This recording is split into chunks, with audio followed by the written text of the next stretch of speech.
ইদানিং আমি এত লেজি হয়ে গিয়েছি যেটা বলার বাহিরে। অনেক আগে আমি এই শ্যুটগুলা করে রেখেছিলাম। কিন্তু অলসতার কারণে সেগুলা আর সুন্দর করে এডিট করে আর শেয়ার করা হচ্ছে না আপনাদের সাথে। আর এর মধ্যে কিন্তু দেখতে, দেখতে আমাদের রোজাও চলে আসলো। তাই ভাবলাম আর বেশি দেরি করা যাবে না। শেয়ার করে ফেলি মজার একটা বিকালের স্ন্যাকস। আমার আগের ব্লগগুলা যারা দেখে থাকবেন তারা অবশ্যই জানেন যে আমার দোনো বোন আমার হাতের স্ন্যাকস ছাড়া কারো হাতের স্ন্যাকস পছন্দ করে না।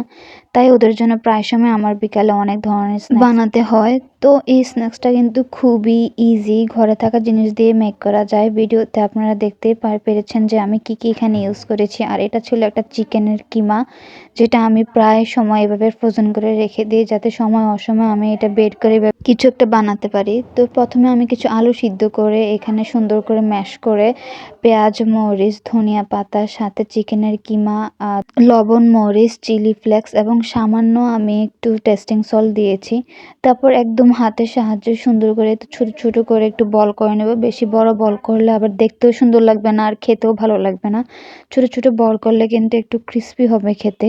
প্রায় কিন্তু আমি এই ধরনের খাবারগুলো মেক করে ফ্রোজেন করে রেখে দিই যাতে পরবর্তীতে আবার শুধু নামিয়ে ভেজে খেয়ে ফেলা যায়।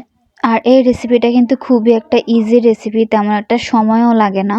খুবই অল্প সময়ের মধ্যে এটা বানানো হয়ে যায়। আর ঘরে থাকা নরমালি যে জিনিসগুলো থাকে সেগুলো দিয়ে সুন্দর করে বানানো হয়ে যায়, মানে কোনো ঝামেলা ছাড়া এক মজাদার একটা রেসিপি। সো আমি যেগুলো ফ্রোজেন করব সেগুলো আমি একটা সুন্দর করে পরিষ্কার পলিথিনের উপর এভাবে প্লেটে করে নিয়ে রেখে দিচ্ছিলাম। তারপরে এটা আমি একটু ডিপে রেখে দিব।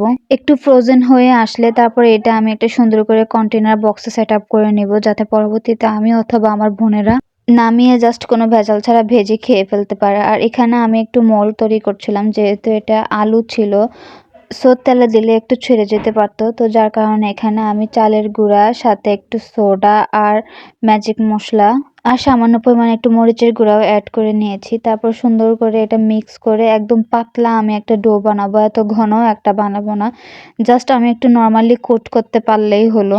ভিডিওটি দেখে ভালো করে বুঝে নেবেন আমি কতটা থিকনেস রেখেছি এই কোটটাতে, কারণ বেশি যদি ঘন বা ভারী রাখা হয় তাহলে কিন্তু খেতে ভালো লাগবে না। এটা কিন্তু একদম মুখে লাগবে। তারপর এটা বানিয়ে কিছুক্ষণ আমি রেস্টে রেখে দিব। এর মধ্যে দেখি যে আমার যেগুলো ফ্রোজেন করা ছিল সেই বলগুলো মোটামুটি ফ্রিজ হয়েও গিয়েছে। তো আমি এটা সুন্দর করে কন্টেনারে করে এটা এখন আমি রেখে দিব। তারপর এই তো যেটা এখন আজকে খাওয়া হবে সেটাই আমি সুন্দর করে কোট করে নিচ্ছিলাম। আর তেলে ফ্রাই করা ইটস এ নর্মাল থিং, এটা সবাই পারে। তারপরেও বলে দিচ্ছি, এট ফার্স্ট তেলটাকে একটু হালকা গরম করে নিতে হবে, তাহলে কিন্তু ভাজলে মচমচে হবে এবং খেতেও দারুণ ভালো হবে। এই তো আমি কোট করার পরে একে একে সুন্দর করে দিয়ে দিলাম। আর এখন একটু হালকা লালচে বা ব্রাউন কালার করে আপনারা ভেজে নিতে পারেন। আমার ভাজার মাঝখানে যখনই আমি আমার বোনদেরকে টেস্ট করতে দিই তারা তখনই সেটা পারে না, খেয়ে ফেলে। তবুও আমি ভিডিও করব যার কারণে ওদেরকে একটু বলে রেখেছিলাম। তাই লাস্ট অবধি আমি সুন্দর করে ডেকোরেশন করে আপনাদের সাথে শেয়ার করতে পেরেছি, না হয় কিন্তু তারা ওখানে একদম হাপিস করে দিত। সো এই তো আমার ভাজাভাজি শেষ। আর এত একটা ইজি পিজি এবং মজাদার রেসিপিও তৈরি হয়ে গিয়েছে। বিকালের স্ন্যাক্স আপনারা সেটা ইজিলি মেক করে খেতে পারেন। সো আজকের আমার রেসিপিটা কেমন লেগেছে অবশ্যই কিন্তু আমাকে কমেন্ট করে জানাতে ভুলবেন না, এবং বাসায় ট্রাই করলে সেটাও কিন্তু আমাকে অবশ্যই কমেন্ট করে জানাবেন। সো আজকে আমার ভিডিওটা এ পর্যন্ত। এই ভিডিওটা ভালো লেগে থাকলে অবশ্যই লাইক, কমেন্ট, শেয়ার করে আমার পাশে থাকবেন এবং আমার পেজে একটি করে ফলো দিয়ে দিবেন। আর আপনার পাশাপাশি আপনার ফ্রেন্ডস আর ফ্যামিলিকেও আমার ভিডিওগুলো দেখার সুযোগ করে দিবেন।